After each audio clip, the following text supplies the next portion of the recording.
YSR Congress party అధినేత YS Jaganmohan Reddy తన సతీమణి భారతీరెడ్డితో కలిసి ఈరోజు ఆంధ్రప్రదేశ్ గవర్నర్తో సమావేశం అయ్యారు.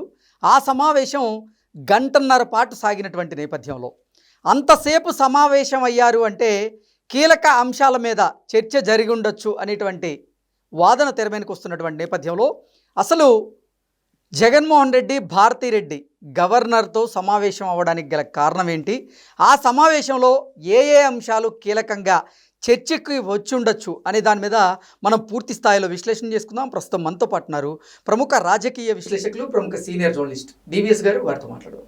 సార్ నమస్తే. సార్ నమస్తే.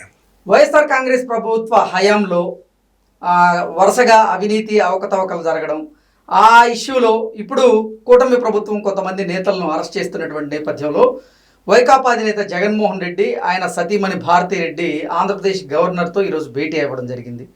ఆ భేటీ గంటన్నర పాటు జరిగింది. ఆ గంటన్నర పాటు జరిగినటువంటి భేటీలో కీలక అంశాలు చర్చించి ఉండొచ్చు అనేటువంటి వాదనలు వస్తున్నాయి. ఏంటి సార్ ఆ సమావేశానికి గల కారణం ఏంటి, ఆ సమావేశంలో ఏ అంశాల మీద చర్చ జరిగి ఉండొచ్చు అంటే ఏం చెప్తారు? అంటే వారం రోజులుగా ఆయన రావడం లేదు. పోయిన మంగళవారమే ఆయన తాడేపల్లి రాలేదు. మిథున్ రెడ్డి అరెస్ట్ అయిన తర్వాత కామ్ అయిపోయాడు.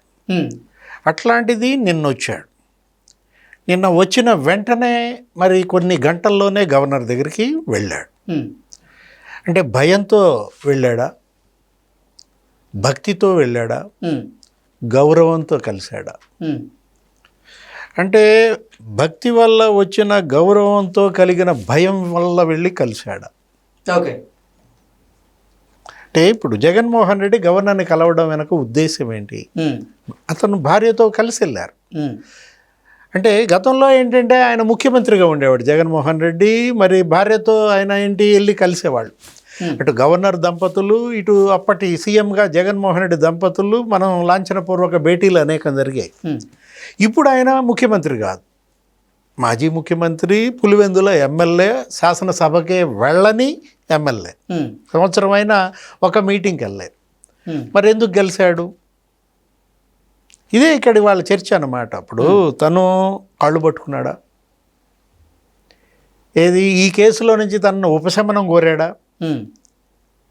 వీళ్ళు అంటుంటారు, రాజకీయంగా విమర్శలు చేస్తుంటారు, నీకు తెలుసో లేదో చంద్రబాబు చిదంబరం చీకట్లో కాళ్ళు పట్టుకున్నాడు అంటారు. ఇదే రోజా, ఇదే జగన్మోహన్ రెడ్డి గతంలో. ఇప్పుడు మరి జగన్మోహన్ రెడ్డి కూడా చీకట్లో గవర్నర్ గారి కాళ్ళు పట్టుకున్నాడా అని వాళ్ళు కూడా అనొచ్చుగా. ఓకే. అంటే ఇప్పుడు మన ఉద్దేశం అదే. ఒకవైపు ఏమో లిక్కర్ స్కామ్, చార్జ్ షీట్లో పదే పదే జగన్మోహన్ రెడ్డి పేరు ప్రస్తావన. ఇప్పుడు మిథున్ రెడ్డి అరెస్ట్ తర్వాత ఛార్జ్ షీట్ వేశారు. 90 రోజుల్లో ఛార్జ్ షీట్ వేయాలి కదా. ఆ ఛార్జ్ షీట్లో నీకు అనేక సార్లు జగన్మోహన్ రెడ్డి పేరు ప్రస్తావన వచ్చిన నేపథ్యంలో ఇప్పుడు జగన్మోహన్ రెడ్డి గవర్నర్కి చేసుకున్నటువంటి విన్నపాలు ఏంటంటే ఏం చెప్తారు? అంటే 17A.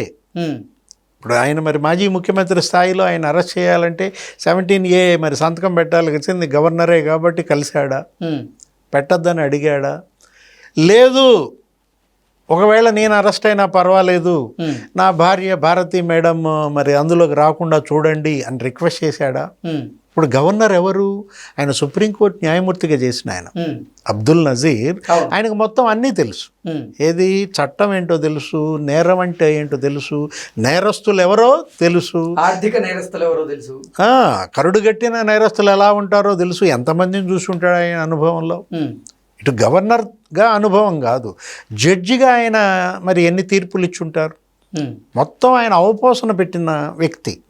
న్యాయశాస్త్రాన్ని అవపోసన పట్టినటువంటి అబ్దుల్ నజీర్ గారి దగ్గర మరి హనుమంతుడి ముందు కుప్పిగంతులు వేయచ్చా? ఇప్పుడు హనుమంతుడి ముందు కుప్పిగంతులు వేస్తే ఏమవుద్ది?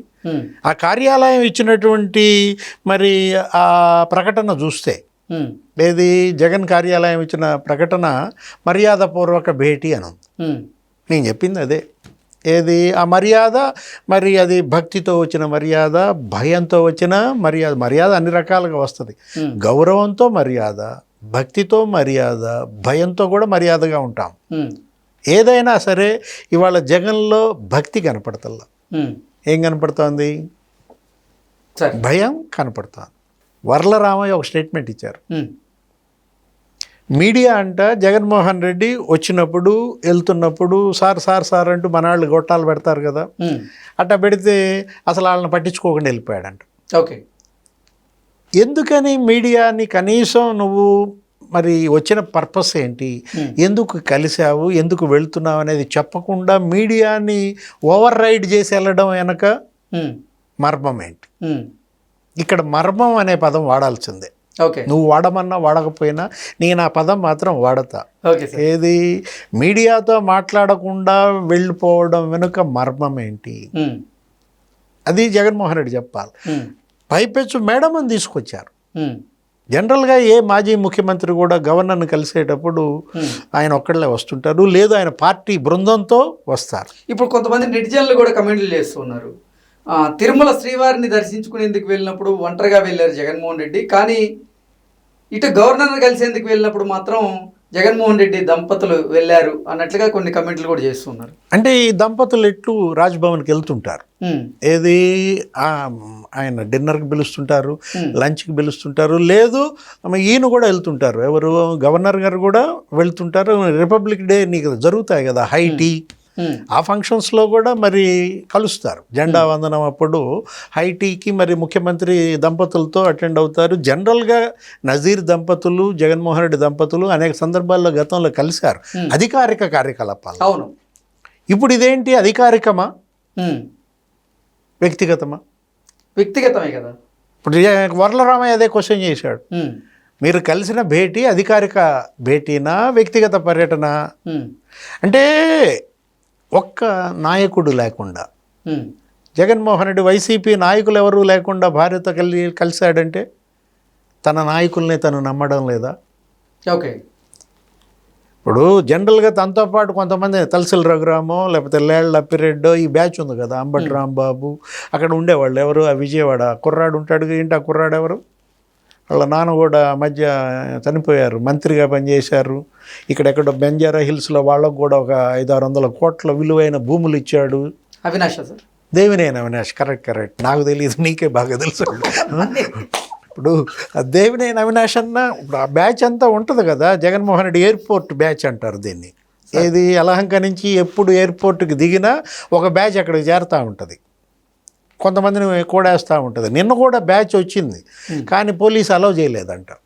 ఏది నిన్న ఆయన దిగినప్పుడు అక్కడికి ఎవరు ఈ దేవినేని అవినాష్ ఈ కుర్రాళ్ళందరినీ రానియకుండా వాళ్ళని ఇంక చివరికి ఏదో కాలిబాటన నడిచి వెళ్ళారనో ఏదో అంటున్నారు.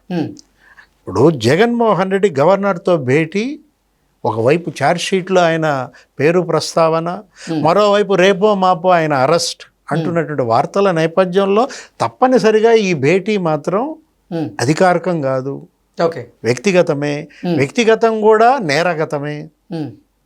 నిజం చెప్పాలంటే మరి ఒక పక్క కేసులు, Chevireddy Bhaskar Reddy arrest, Mithun Reddy arrest, CM ఆఫీస్లో అప్పుడు జగన్మోహన్ రెడ్డి సీఎంఓలో పనిచేసిన కార్యదర్శి ధనుంజయ రెడ్డి అరెస్ట్, మరి సీఎంఓ అప్పట్లో CM Jaganmohan Reddy OSD Krishnamohan Reddy arrest, మరి సీఎంఓ మరి అసలు cement factory finance director Bharathi cements.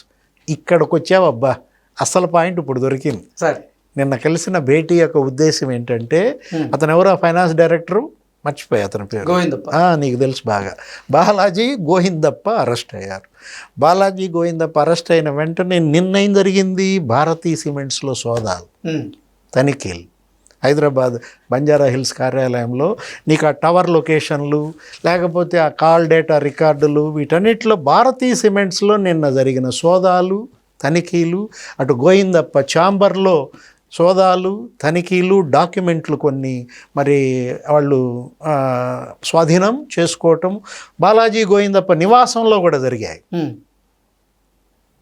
కుదిరిందా link? Okay, దొరికిందా లింకు? బాలాజీ గోవిందప్ప నివాసంలో సిమెంట్స్ ఫ్యాక్టరీ హెడ్ ఆఫీస్లో తనిఖీల నేపథ్యంలో మరి వచ్చింది మేడం. మేడం పోస్ట్ ఏంటి ఆ సిమెంట్స్లో? సిఎండి. భారతీ సిమెంట్స్ సిఎండి మరి గౌరవనీయులు భారతీ మేడము తన భర్తను తీసుకొచ్చి కలిశారు. ఇక్కడ జగన్మోహన్ రెడ్డిని నువ్వు అక్కడ మాజీ ముఖ్యమంత్రిగా చూడకూడదు, అక్కడ జగన్మోహన్ రెడ్డిని నువ్వు వైఎస్ఆర్ కాంగ్రెస్ పార్టీ అధ్యక్షుడిగా చూడకూడదు. పార్టీ కనుకైతే పార్టీ నాయకులు ఉంటారు, భారతిరెడ్డి భర్తగా మాత్రమే చూడాలండి. Bharathi Cements CMD Bharathi madam భర్తగా నిన్న ఆయన గవర్నర్ని కలిశారు. Okay sir, thank you sir.